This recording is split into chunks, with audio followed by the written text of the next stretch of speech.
Welcome everyone to Life Hello. Beyond 6 Feet. I'm Damien with RKB Paranormal, and this week I'm very excited to have the owner of the haunted Oxanna Victorian in Oxford, Alabama, Renee Medeiros, and a former tenant and journalist of the home, Kelli Tipton. Ladies, welcome to the show.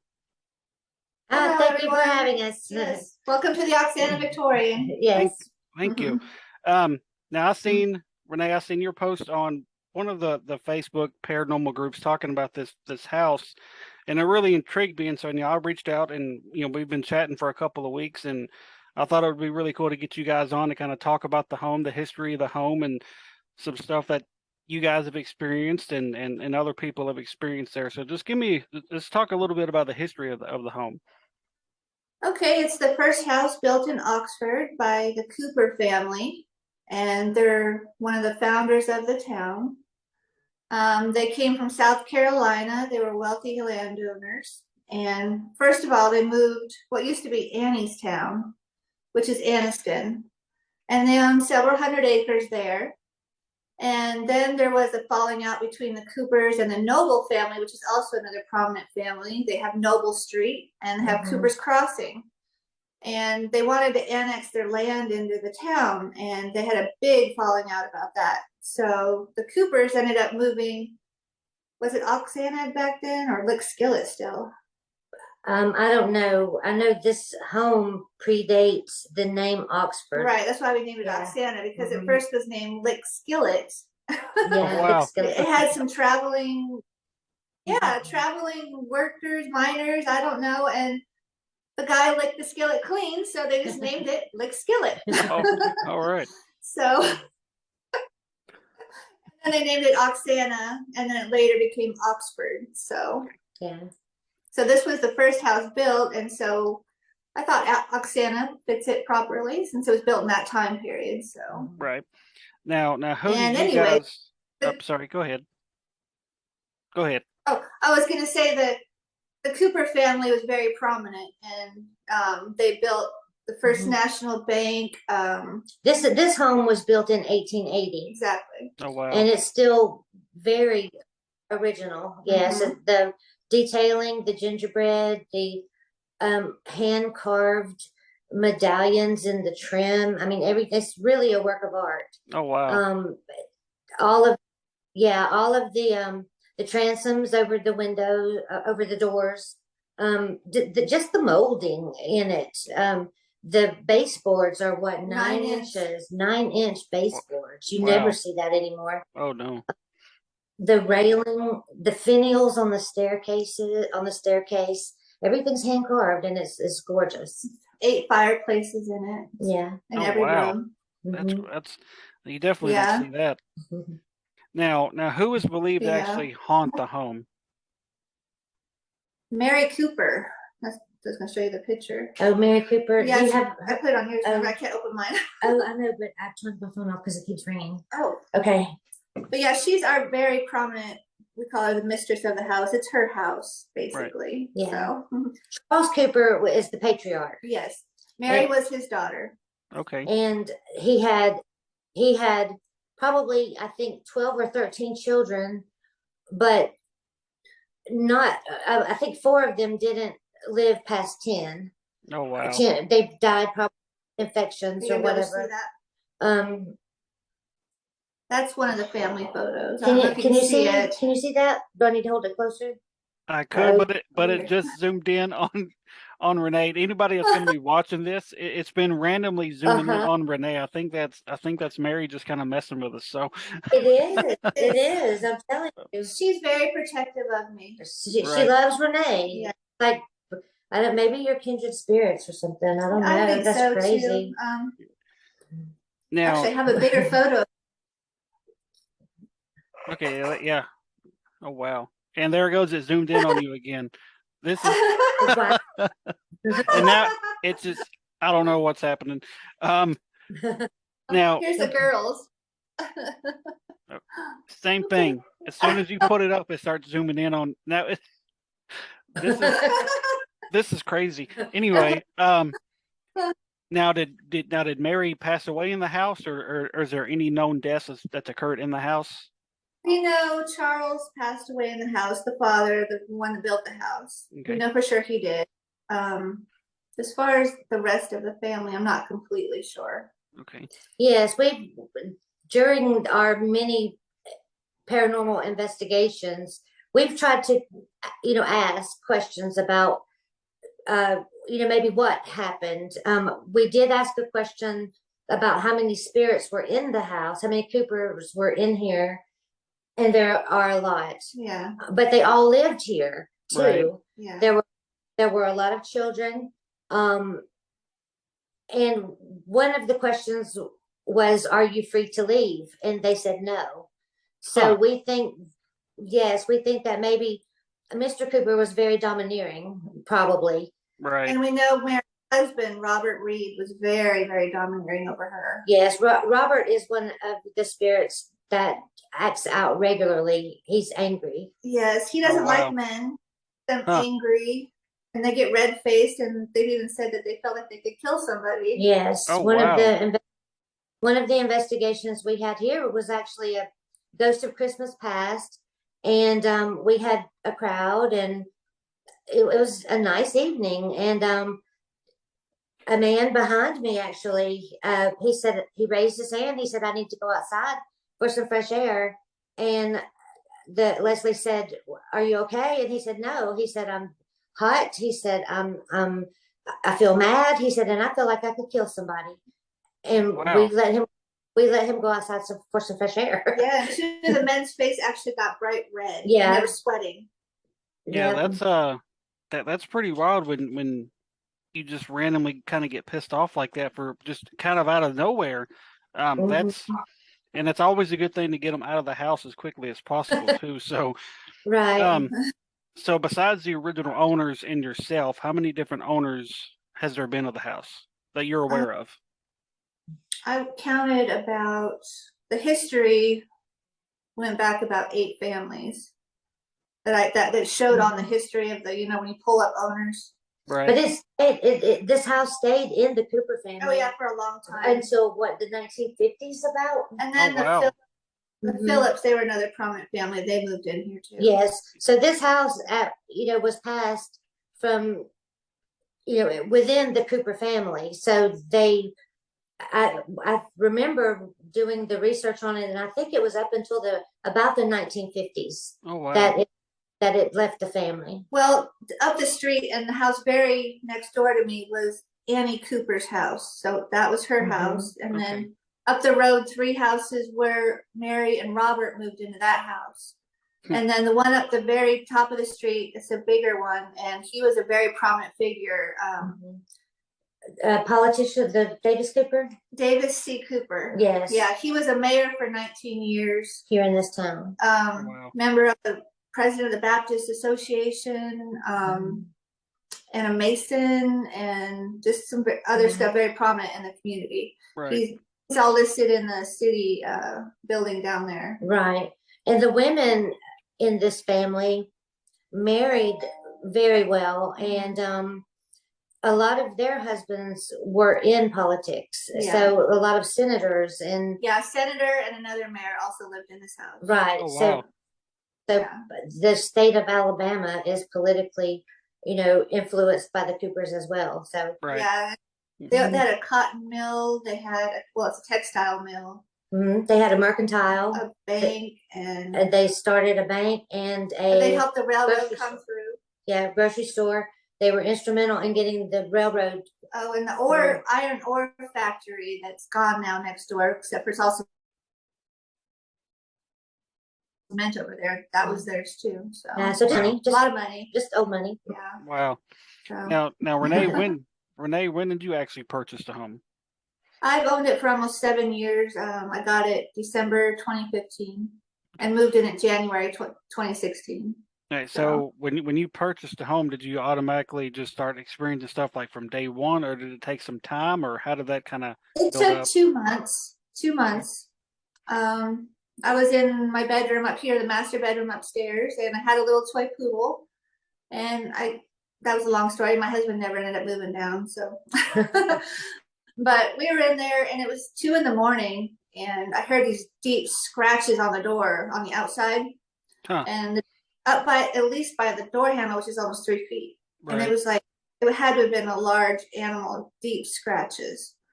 And that went on for about 3 to 5 minutes. I mean, it was, and my dog was sitting there with his head going, "What's going on?" Wow. And no way in heck I was going to open that door. So that happened 2 nights in a row, and then I never heard it again. And Huh. the next morning, there were no scratches Yeah, on nothing the on the outside of the outside. door. There was no marks on the outside of the door. Yep. So it was phantom scratching. Yeah, that's pretty wild. My wife and I have experienced that at a place in Mississippi before, so that's pretty wild. So what's some of the other stuff that you've experienced that you were just like, you know what, my house is haunted? Yeah, it just kind of took off from there, really. Like a full-bodied apparition. I'll get to her. I did see Mary. That's how I knew she haunted the house, because I'll not go ahead and tell it then. I was coming up the stairs, and there's 2 landings. I got to the second part, and she was over by what do you call that? The banister? Yeah, the banister. The banister, and it was a woman dressed in an antique white skirt and tight neck blouse. Oh wow. And in the loose bun, and she just turned and looked at me, and then she disappeared. Huh. Yep. The next couple of days I looked at the photo, and it was Mary Cooper. That's pretty awesome in my opinion to see a full blown apparition like that. That would excite me a great deal. Now Kelli, you've lived in the house for a while too. What kind of stuff did you experience while you lived there? The first day that I moved in, I got locked out of the home. I was here alone, and I had all of my things in the room downstairs. It was January. It was cold. It had been raining, and it was wet. And I went outside on the front porch to have a cigarette, and all my purse, my phone, everything was inside my room. And the deadbolt locked behind me, and it's not a slide, it's the kind that you have to turn. Yeah, physically turn. I got you. Yes, and so I was locked out, and I had no way to call anybody, or I had to wait for someone else to come home. Oh wow. And I was out there about an hour, so Oof. I was physically locked out of this home the first day I moved in it, and there was no one here. I was by myself. Oh. And the knob was turned from the inside. Oh wow. Yeah. Those doors, it's the 1880 original stained glass door, and there is no key. You can't use it for a regular door. Right. Got the thing that you turn, and you have to push to make it lock. And it's a loud turn. So there's no way somebody could have, done it. Right. and I'm not the only one who has been locked out. Everybody, pretty much. Oh really?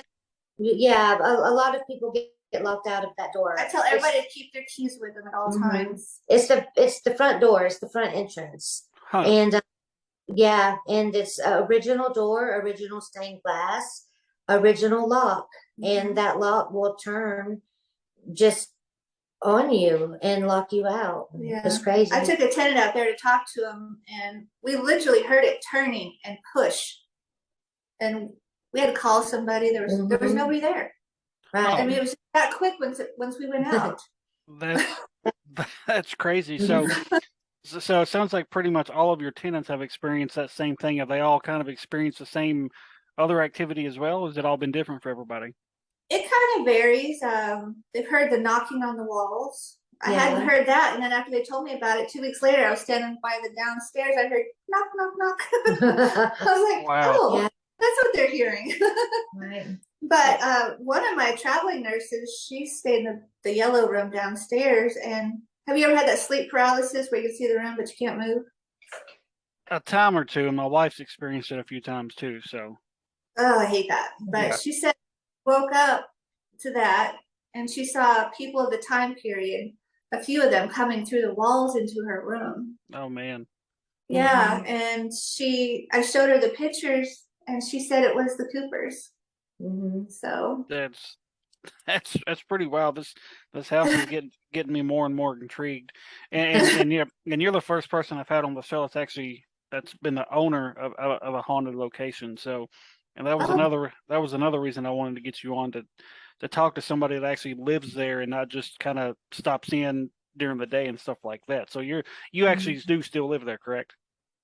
Right now I'm staying out with my mother. My father passed from COVID last year, so Oh. I've been out there with her, and I'm dealing with some health issues myself, so we kind of help each other right now. I got you. I got you. So And so before either one of you lived here, did you kind of like have any personal experiences in the paranormal before this house, or it just kind of all started at this house? no, I've had things happen to me since I was 9 years old. Oh wow. Yeah. So you're real open and in tune with it. So that's probably why they make themselves so known to you. Yeah, it's a gift, I guess. I haven't seen a lot of positive things, Oh, so yeah, I see demons mostly. oh shit. So Oh. that's That, the biggest gift. that was the perfect place for the F-bomb.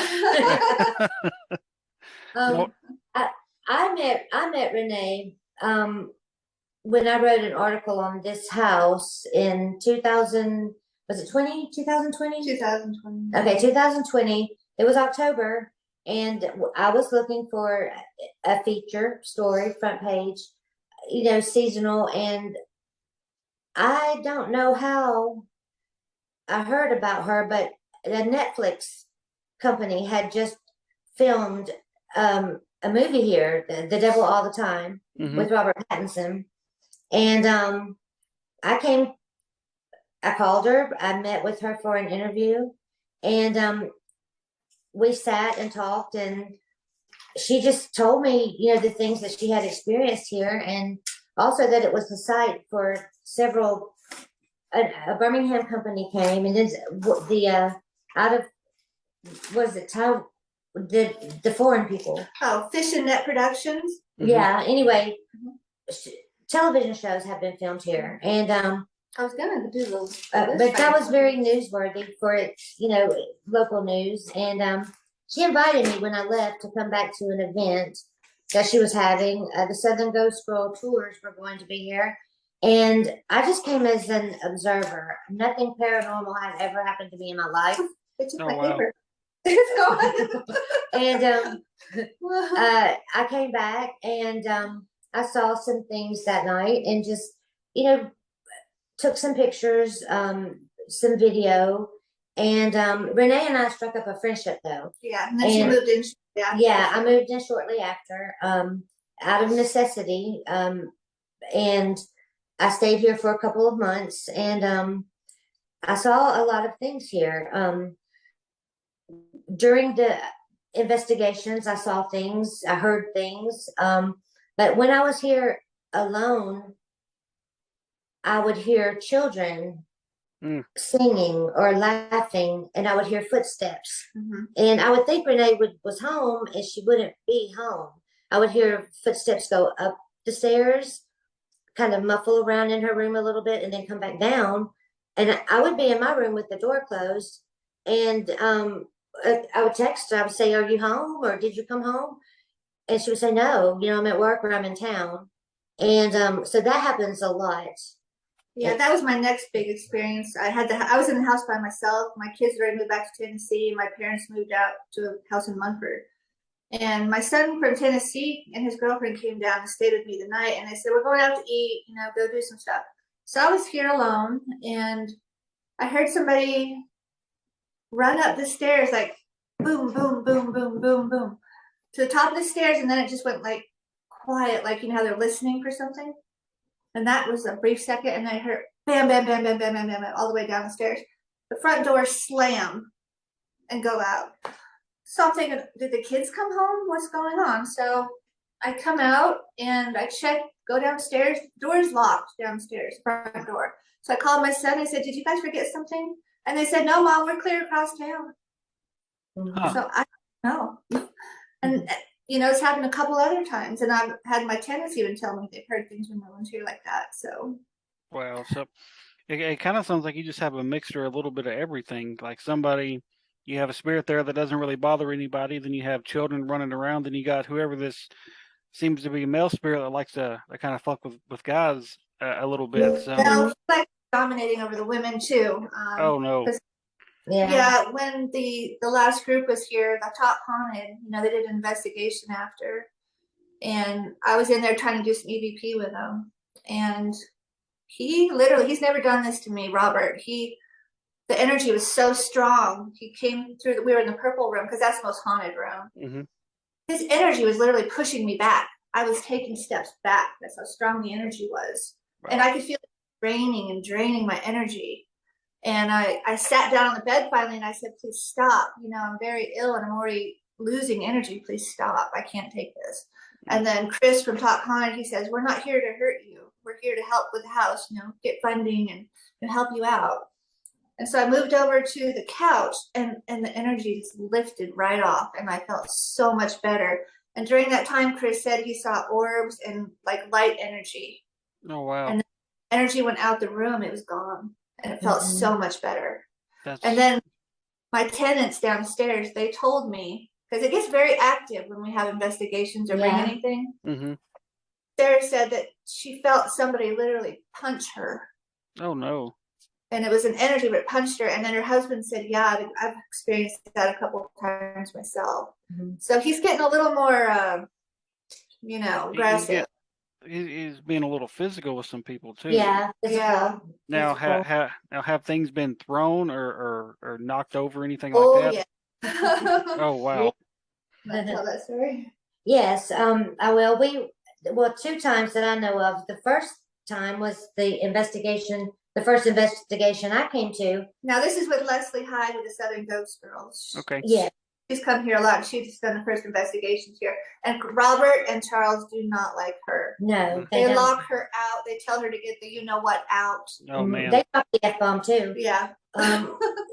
The first thing that crashed to the floor was a big mirror. Oh.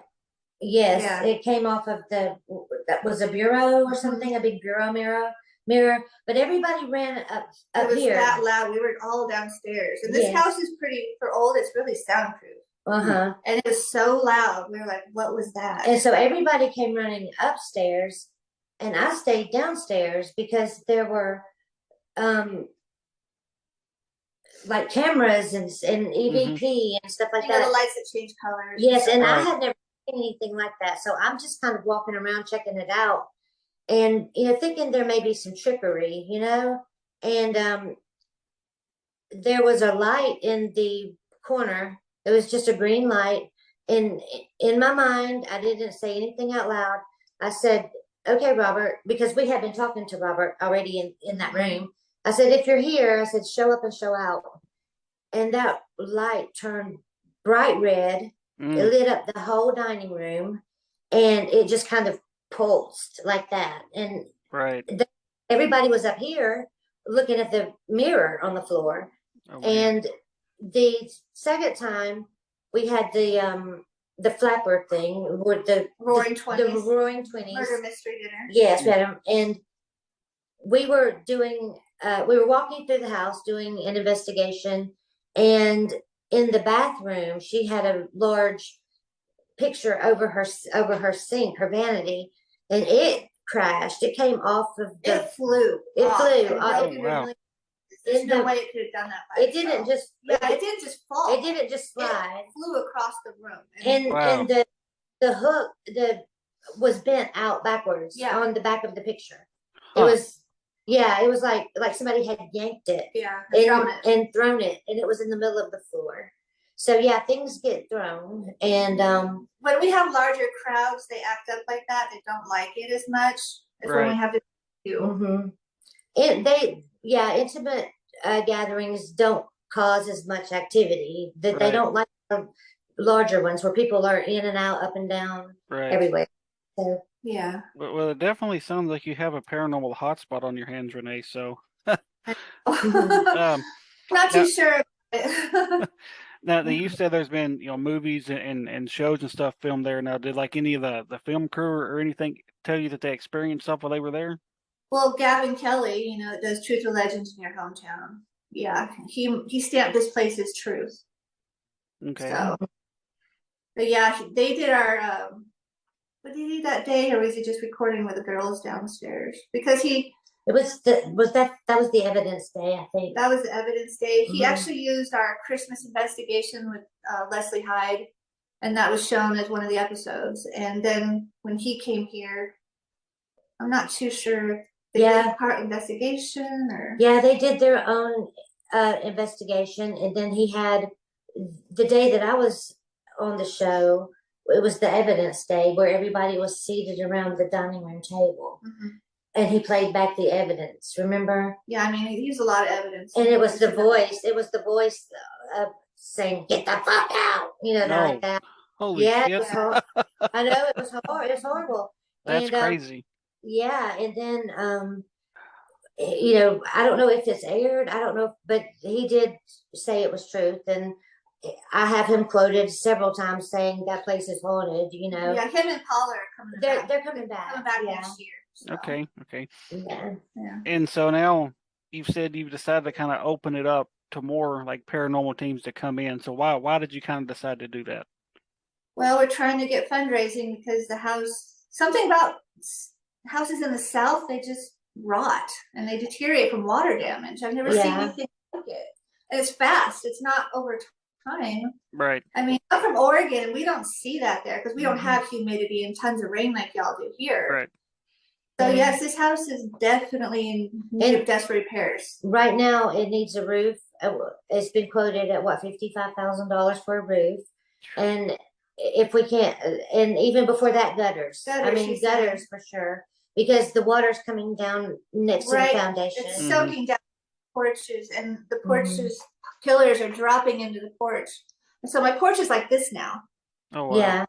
And one of the beams is turned, and then my back porch, the whole support beam where the corner of the house is, it's just crumbling, rotting away. Yes, and it's water damage. And yeah, most of the porches have some damage, and I'll lose part of my structure like soon if I don't get these fixed. But I'm not doing a restore house for me. We're wanting, to turn it into a community place. Right. Yeah. We've even thought of, because this is I kind of want to do some gardens and greenhouses and little cottages and just, a place for the community, weddings, events, a venue, venues. Or Victorian, because this architecture is classic Victorian. Yeah, you don't find this in a lot of historic homes even. And the fact that it's original, it hasn't been reproduced. And it's the first house built in Oxford. It wouldn't have an Oxford without it. And there's actually a book, a hard book with all the history and people, and so it's. We just want to preserve and restore this center, just anything for people to use, for it to be very much a part of the community gardens, right? Yeah. Well, opening it up to investigative teams, that is definitely a good way to raise some funds, as long as you can get the word out there and people start slowly getting their evidence posted and stuff. It just from what you've told me, it sounds like it would be a paranormal hotspot and make the house a lot of money for you guys to kind of get this thing fixed up. Now, if you get it to the point how you want it, are you still going to allow investigations if people still want to do that, or are you just going to kind of around if they want to? Okay. Yeah. So, yeah. But so everybody can enjoy it. So right. So if somebody wanted to come investigate, say, like, what have you got a kind of general idea of how much you're wanting to charge, like how long you're going to allow them to be there? We have a basic price. We're just saying it's mainly donations because the city of Oxford's being difficult right now. I used to do Airbnb, and they're all about money. You know what I mean? And they have a new Marriott coming in. Okay. She received a cease and desist letter from the city of Oxford telling her that she could not operate an Airbnb because she lives in a residential area. And I'm thinking, duh, that's what Airbnbs are. They're, homes that people rent rooms in. So she got a cease and desist. 11 of us did. She wasn't the only one. So they're stopping the Airbnb here in Oxford, but she will work on a donation based. It's just like they did a 180. I was talking with Charlotte, the city council lady, and I had gone to a previous meeting. They were all excited about my plans, you know? And then the next meeting, they had their millionaires there, And I know who's getting paid what, but they totally did a 180 on their attitude towards us. And not to mention she had race fans. Yeah, we booked all had for- race fans booked 2 days before the races, and they weren't going to let us host them. Right. So what I ended up doing is say, okay, I'll cancel my Airbnb, and they all did donations, and they all got to stay here. Well, it sounds like the city's just being greedy, because it sounds like if they're not going to make money, they don't want to allow you to do something like that. So, Exactly, because the previous that's- meeting brought up taxes, and I said, well, Airbnb takes out taxes, and he's like, so we get some of that, and yeah, so they knew about it, but at the next meeting they tried to pretend they didn't know anything about Airbnbs in the area operating. Yeah. That's crazy. Yeah. So say a team comes in and says, I'll give you X amount of dollars. Like how long would they be able to stay there for? We have rates for 2 to 4 hours. We have overnight investigations because I do accommodations, so they're allowed to stay in the rooms. Okay. So that's kind of in there too. We did 9 p.m. to 6 a.m. if they want to investigate all night. Okay. I haven't decided because the house isn't quite as well known as, like the Lowry house or the one in Birmingham they do. Yeah. Right. So I'm willing to work with people right now if they want to. We just need some good donations to get started on the work. So Right. yeah. But hopefully, this podcast will hopefully help get you guys some teams down there. And I know we had talked about my team possibly coming down there sometime next year, because I'm constantly scouring Facebook and the internet looking for new places for our team to go. And just from what I read and what you've told me, that with it too, and it's got the original 1880s carriage barn that's haunted out there too, and the land. So I mean, there's a lot to investigate here. right. And that's what we like. We like a lot to do, and it makes it good to actually be able to stay there instead of having to spend instead of having to spend extra money for a hotel or spend 4 or 5 hours trying to drive back after you've been up all night. So that'll with Leslie, because I used to be a Southern Ghost Strong to help with her events until I got sick. But yes, we've had to drive 5 or 6 hours before, and we've done it like 1 or 2 in the morning. Like, oh my god. Yeah. So that'll help. That, in my opinion, will help attract some people too. Like, okay, I'm done. I'm going to go up here and I'm going to go to sleep now. I don't got to worry about driving 45 minutes across town to a hotel or drive 3 hours back home. I can just sleep for a few hours and get up and go. So sure, yeah. That's definitely a positive on that part. So I know you said you have some tenants. Are they eventually going to be able to? Are they eventually going to have to move out once you kind of get everything how you want it? Business otherwise, yeah. I have 2 permanent tenants right now. I've opened up 4 of the rooms for people that want to come. Right. But that's been my main income source. So right. Now, when you have investigations in the house, do they stay on the property, or do they kind of go to a friend's house for a few hours? How does that work? It's the weekend, so they do leave for the weekend. I do have the one permanent that he's kind of refuses, but he stays in his room. So okay. I got you. And so, so is there anything else you kind of want to talk about? Just, you want to talk about what happened to me in the purple room with I was here before I moved in. I was doing some decorating for her for Christmas, and she was working in Tennessee at the Hyundai plant or whatever.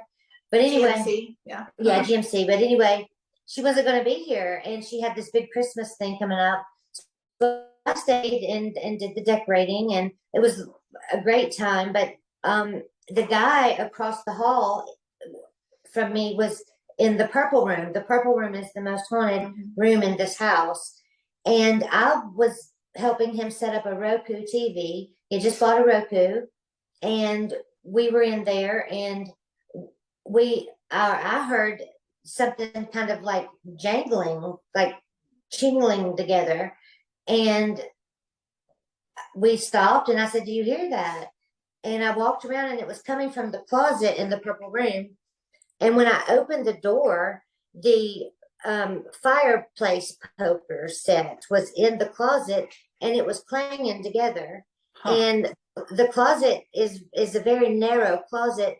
There was no breeze whatsoever. And I thought there may be a rat or a mouse down there. So I just kind of looked, and the thing kept jiggling together. And he said, "Oh, hell." He said, "That's supposed to be right there." And he pointed to the hearth, and she has it now. on the hearth, but she has saran wrap around it because Yes, the previous tenant that just moved out, she did that because she was having problems. yeah, she said other Huh. people have heard shingling together, but that later on that night, I went to bed and he was in bed and there was a knock on my door and I said, who is it? You know, he said, it's Chris. And I opened the door and he said, can I come in here? And I said, what's wrong? He said, I'm really scared. And I said, what's going on? And I let him in and he was a young guy in his 20s. And he said, I thought that you had left something in the room. He said, I heard footsteps and I thought you had come back in for something. He said, and then I felt the covers being pulled off of me. Oh On no.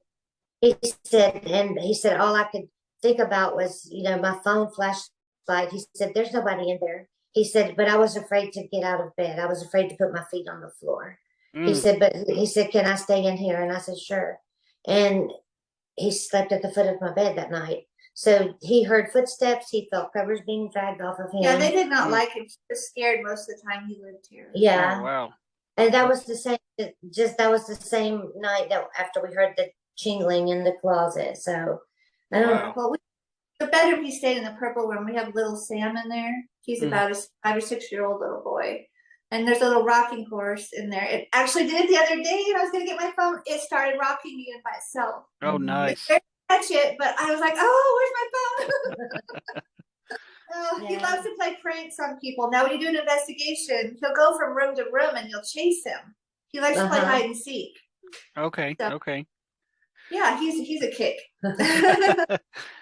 So the purple room, why do you say that's the most haunted room in the house? It's the room with the most activity. Yes. Okay. Every time there's an investigation here, that room is on fire. I mean, it's just, and we've had people come in who say that it's the very masculine feeling room until they open the closet door and it's very feminine feeling in there, especially in the corner where the little thing was jingling. So that's weird. And another weird thing I want to say is in my research, there were a lot of Marys in this family. Yeah, more than one. Yes, and a granddaughter was named Mary. And in Charles Cooper's last will and testament, every grandchild he had when he passed, he left, I think it was $150 and a horse to every grandchild he had, except his grandchild named Mary, he left her $5. Oh, wow. Yeah, so there's, you know, I keep saying there's something about Mary. And, you know, there definitely is something weird about that little Mary girl. Yeah. That's crazy. Now you said there's other, what do you say, a barn on the property too? Yeah, it's the original 1880s carriage barn. So what kind of stuff happens out there? Well, nobody's really done too much investigation, but you just feel like somebody's staring at you, and we think there might have been some lynchings out there. Oh.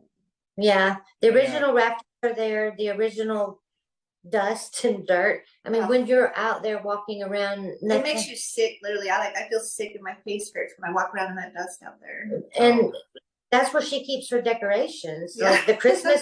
So the whole time I'm lugging, and I didn't even know, like I didn't know anything about the history of the barn.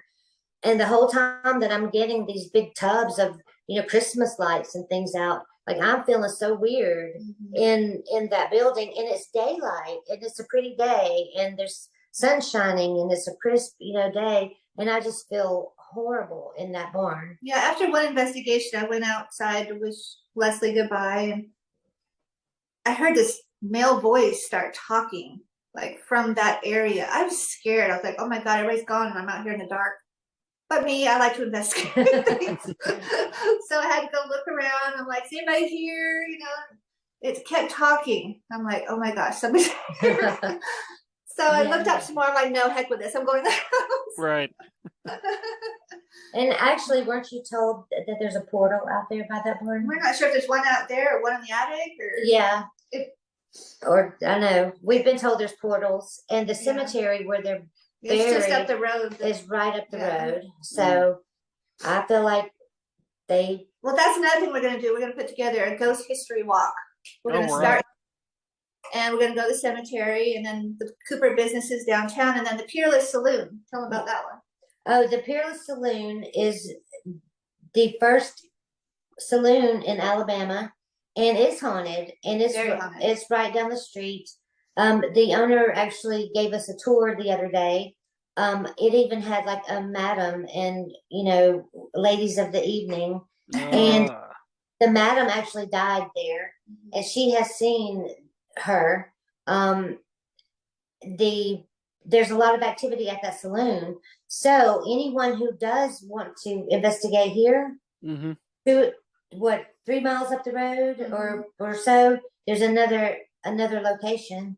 It's a saloon. It used to be a brothel, and it Right. still is in operation today as a pub, and Okay. and they have great food. Great Yes. music. Yeah. So we thought we'd all just end up there after. Yeah. So. Right. And see, you could you could hit up 2 places in one night if you really wanted to. Right. It's called Peerless, Peerless, Peerless Saloon. Okay. Okay. And the Devil All the Time was also filmed there. Yes, they and had a scene spots in Anniston as well as here. So Now, when that movie was filmed there, do they actually film inside the house or just like some outside shots? no, they first approached me 2 months before, and they met my father. He fell in love with my father. He was older. I was working that night, and he said, "Well, he took pictures. This isn't going to work for this project." He said, "I have one perfect for you in 2 months from now." So he came back, and my dad met him again since he really enjoyed him. And I lost my father, so I got a dote on him. But anyway, I was working again. But he said, "This is perfect for the Devil All the Time," with Robert Pattinson and what's the Spider-Man guy, Tom Holland. Yeah. Okay. Yeah. Yeah. Yeah. So he said, "Well, we're going to use your barn in a scene." And I thought, okay, that's all you're going to use. Okay.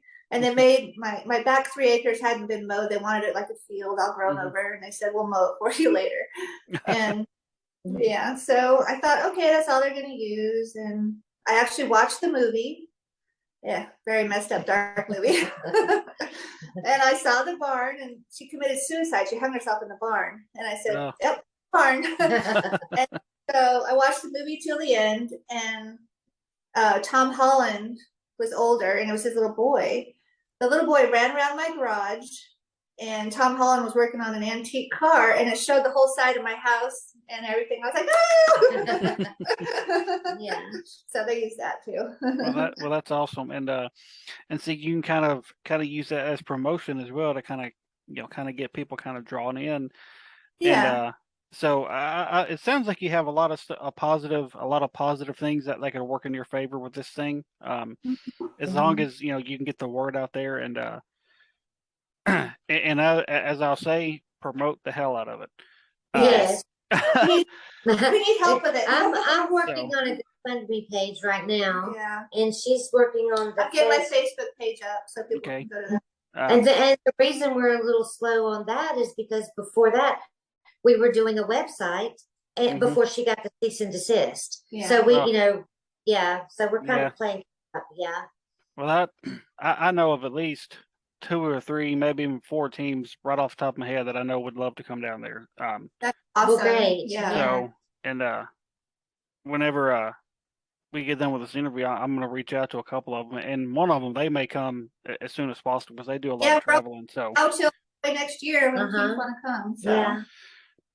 All right, so I'm going to go ahead and wrap this up. Like I said, it sounds like you have a really active house, and that excites me, and that should excite any paranormal investigators in general. Wait, I have one clip I want to send you. We did a Jeepers Creepers and local investigators that came here, and they were wrapping up their stuff, their equipment, and I was sitting out there because Mary loves to sit out in the hallway at the top of the stairs. She can look over the landing.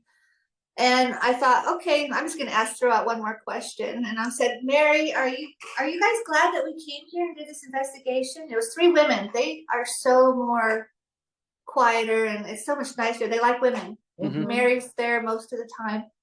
It was very positive. The energy felt great, and she was more active and talking. And so I said, "Mary, are you glad that we came? And did you have a good experience?" And you asked them. You said, do you think you'll come back?" And yeah. And then there was a glitch in the video because they were still recording, and there was a whisper that says, "I hope so." Oh, and wow. And then there was another glitch. Very Yes. clear. Nice. the best evidence I I have. look, so I far. have chills. Yeah. I mean, it gave me chills when I heard it because everybody was just doing their Yeah, thing. we weren't expecting Nobody anything. heard it, We but didn't when you hear it play, until we played the video back. when you play it back, it's there clear It as is day. clear as day. It says, "I hope so." Yeah. That's awesome. I love a good clear EVP. So, Mhm. Yeah, flew me away. so everybody, I want to thank Renee and Kelli. Renee, the owner of a very haunted Very house haunted. in Oxford, Alabama, the Oxanna Victorian. So, guys, once they get their Facebook and stuff up and going, hit these ladies up and get down there investigating this place. 'Cause it sounds like you're going to be blown out of the water by it. So, No, thank you. ladies, I thank you so much, and I Thank will you. talk to everybody next time. All right, Thank great. Thanks, you. Damien. Bye bye. Bye-bye.